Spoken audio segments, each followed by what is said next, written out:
Hello and welcome viewers. This is Sultan Fayaz Hussain and you're watching Sultan Fayaz official YouTube channel. नाजरीन, आज एक बड़े अहम मामले की तरफ हमने तवज्जो देनी है और उस पर बात करनी है, और वो है आलूदगी और स्मोक का मामला। पंजाब का दारुल हुकूमत लाहौर और इस समेत मुख्तलिफ शहर जो हैं स्मोक के राज के अंदर हैं और स्मोक ने इनके ऊपर अपना राज कायम कर रखा है। इस्लामाबाद जो कि एक पुरफिज़ा मकाम समझा जाता है और लोग वहाँ पर इसलिए जाते हैं कि वहाँ पर ज़रा ताजगी है और रहने के काबिल उस शहर को समझते हैं, लेकिन वहाँ पर भी अब स्मोक का राज है, सांस लेना मुश्किल है। और यूनिसेफ और इस जैसे जो दीगर इदारे हैं, वर्ल्ड हेल्थ ऑर्गेनाइजेशन है, ये हमें बार बार बता रहे हैं कि जनाब जो हालात इस वक्त आपके शहरों के अंदर हैं, लाहौर के अंदर अगर ख़ास तौर पर बात की जाए, अगर आप लाहौर के अंदर एक साल गुजारते हैं तो इससे आपकी ज़िंदगी के 4 से 7 साल कम हो सकते हैं और इससे बहुत सारी बीमारियों को आपको सामना करना पड़ सकता है। 1.25 लाख के करीब लोग अपनी जान की बाजी इस आलूदगी के बायस जो है वो हार जाते हैं और बहुत सारी बीमारियां भी इससे पैदा होती हैं। ये मामला कोई आज का नहीं है, कोई अचानक से नहीं हुआ। हमें तो यही लग रहा है ना कि ये अचानक से पिछले 2-3 साल के अंदर हो गया, बट अनफॉर्चुनेटली ये बहुत पुराना मामला है और हमारे हुक्मरानों की बेहिसी की वजह से इसके ऊपर कोई तवज्जो ही नहीं दी गई।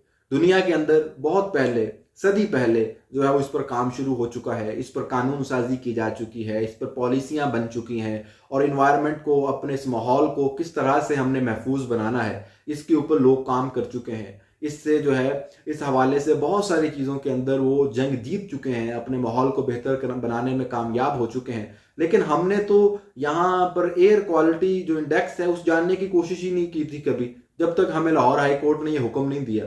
और फिर 2018 के अंदर मेरा ख्याल है कि ये हुक्म आया था और उसके बाद से फिर ये एयर क्वालिटी इंडेक्स जो है उसको हमने चेक करना शुरू किया, तो फिर हमें पता चला कि यार हम तो इतनी आलूदगी में रह रहे हैं, हम तो दुनिया के गंदे तरीन शहरों के अंदर शामिल हो चुके हैं और यहाँ पर तो सांस लेना मुश्किल हो रहा है। और उसकी वजह यह है, तब हमें पता चला एक ऐसा मामला जिस पर 1 सदी पहले लोग काम कर चुके हैं, 1 सदी पहले इसके ऊपर जो है वो कानून साजियां हो चुकी हैं, लेकिन हमें 2018 में एक अदालती हुक्म के ऊपर जब हमने ये चेक किया तो हमें तब पता चला।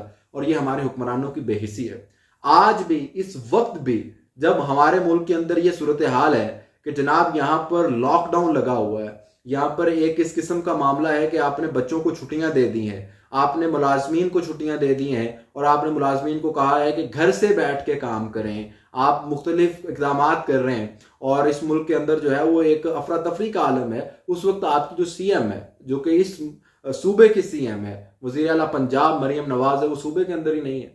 और ऊपर से जिस किस्म की तस्वीर आ रही हैं वहां से, स्विट्जरलैंड से, उसको देखकर लोग क्या कहेंगे? लोग जो कह रहे हैं वो यही कहेंगे कि भाई हम तो यहाँ मर रहे हैं और यहाँ पर जो है वो इस फिजा की आलूदगी से बर्दाश्त कर रहे हैं और आप वहाँ पर पुरफिजा मकामात की सैर कर रहे हैं और वहाँ पर चहलकदमियाँ हो रही हैं और वहाँ पर आप घूम फिर रहे हैं और फिर उसकी तस्वीर जो है वो सोशल मीडिया के ऊपर आ रही हैं। तो उससे क्या होगा?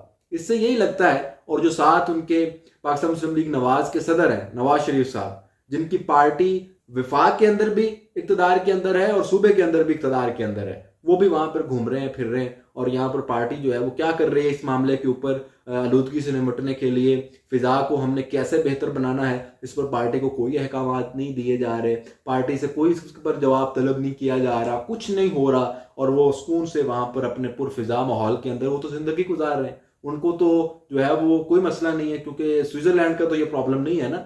अगर स्विट्जरलैंड में भी ये प्रॉब्लम होगा और किसी ऐसे मकाम पर जहां पर पुरफिजा जो माहौल मिल जाएगा उन्हें, तो वो वहां पर शिफ्ट हो जाएंगे, तो उनके लिए मसला नहीं है।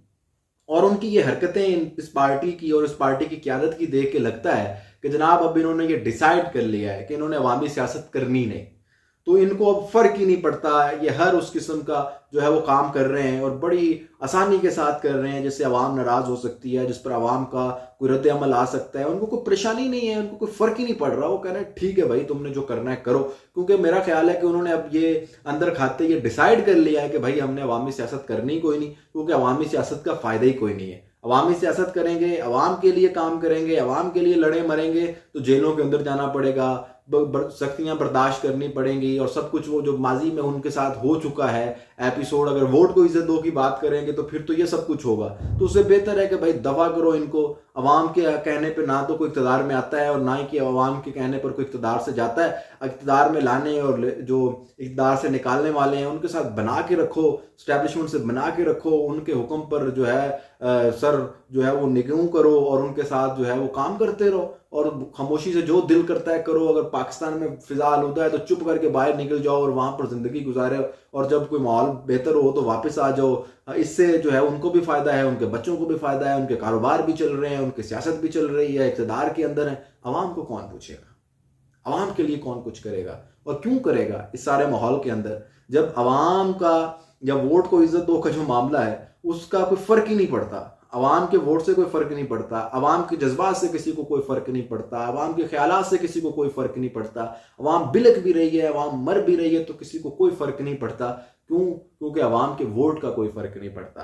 अगर अवाम के वोट का फ़र्क पड़ता होता, अवाम इक़्तिदार के अंदर जो है वो लेकर आती और इक़्तिदार से निकाल रही होती, तो फिर ये सारे के सारे इस वक्त हमें यहीं पर पंजाब के अंदर दिखाई देते और पाकिस्तान के अंदर दिखाई देते और ये दिन रात कोशिशें कर रहे होते और कह रहे होते कि जी देखें मेरा तो गले का मामला था, मैंने उसके ऑपरेशन के लिए या उसके इलाज के लिए बाहर जाना था, मैंने उसको भी मुलतवी कर दिया और मैं कौम के लिए ये सब कुछ कर रही हूँ और ये और वो, और इस किस्म का एक हमारे सामने जो है वो मामला होता। बट अनफॉर्चुनेटली ऐसा हमें कुछ देखने को नहीं मिल रहा। उससे फिर यही लगता है कि जनाब इन्होंने अंदर खाते ये डिसाइड कर लिया है कि आप फिजा की आलूदगी से बाइस मरो, आप किसी भी तरीके से मरो, आप महंगाई से मरो, किसी शय से भी मरो, क्योंकि हमें कोई फ़र्क नहीं पड़ता आप लोगों के हाँ में हाँ मिलाने से या ना में ना मिलाने से। आप हमें वोट दोगे तब भी ठीक है, अगर तुम वोट नहीं दोगे तो हमारे ताल्लुकात वहाँ पर हैं जो इक़्तिदार में लेकर आते हैं तो हम इक़्तिदार में ले आएंगे, तो इसलिए हमें तुम्हारी कोई परवाह नहीं है। तो ये इस वक्त एक जो है एटीट्यूड दिखाया जा रहा है, इस किस्म का सूरत हाल हमें दिखाई दे रही है सारी हरकतों से, जो कि इंतहाई तशवीशनाक है। और आवाम को अब सोचना चाहिए कि उन्होंने क्या करना है। उन्होंने हमेशा इसी तरह से जो है वो इनकी बेहिसी का सामना करना है या अब इनसे सवाल करना है। ये नून league, peoples party, Tehreek Insaf ये मामला नहीं है। तफरीक बिलाए तफरीक होकर तमाम पार्टियों की वाबस्ती से ऊपर उठकर जो है वो अब आवाम को ये सवाल करना चाहिए। और इसमें इस मर्तबा जो है मुस्लिम लीग नवाज को जो कारकुनान हैं, जो उनके सपोर्टर्स हैं, उनको लीड करना चाहिए कि जनाब जब मुल्क के अंदर ये सूरत हाल है तो पार्टी के सदर साहब बाहर हैं, पार्टी की जो सीएम वज़ीर आला पंजाब हैं और चीफ ऑर्गेनाइजर हैं पार्टी की, वो मुल्क से बाहर हैं और कोई इस किस्म के इक़दाम नहीं हो रहे, कोई इसके उनके ऊपर जो सीरियसनेस है वो नहीं दिखाई जा रही और सिर्फ आसान एक हल है कि सब कुछ बंद कर दो, मार्केटें बंद कर दो, स्कूल बंद कर दो, कॉलेज बंद कर दो। इससे क्या होगा?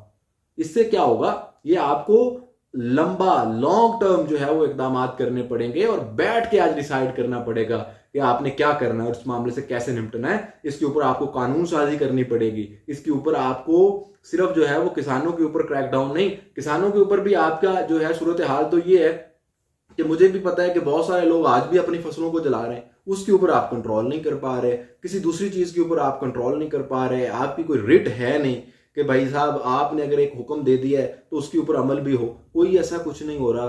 फैक्ट्रियां भी चल रही हैं, सब कुछ हो रहा है, कोई मामला नहीं है। ट्रांसपोर्ट की वही जो है वो धड़ाधड़ आप जाके रोडों के ऊपर देखें तो आपको वही उसी तरह से ट्रैफिक मिलेगी, वही जो है वो सारा कुछ हो रहा है, लेकिन किसी को कोई फर्क नहीं पड़ता, कोई मसला नहीं है। एक ज़बानी कलामी, एक लेटर निकाल दिया तो उससे वो समझ रहे हैं कि इससे स्मोक ठीक हो जाएगी, तो ऐसा नहीं होने वाला भाई। इसके लिए जो है वो अवाम को भी अब इस पर सवाल करना पड़ेगा और हुक्मरानों को भी चाहिए कि थोड़ी सी बेहिसी छोड़कर अवाम की तरफ भी कुछ देख लें अपने इन मामलात से, अपनी इन तरामीम से, जिससे आपकी कुर्सी बचनी है, आपके इक़्तिदार बचने हैं, उनकर छोड़कर कुछ इस हवाले से भी पॉलिसी साजी कर लें, इस हवाले से भी कानून साजी कर लें कि आपने अपने माहौल को कैसे पुरफिजा बनाना है और इस माहौल को कैसे बचाना है आलूदगी से। Good bye.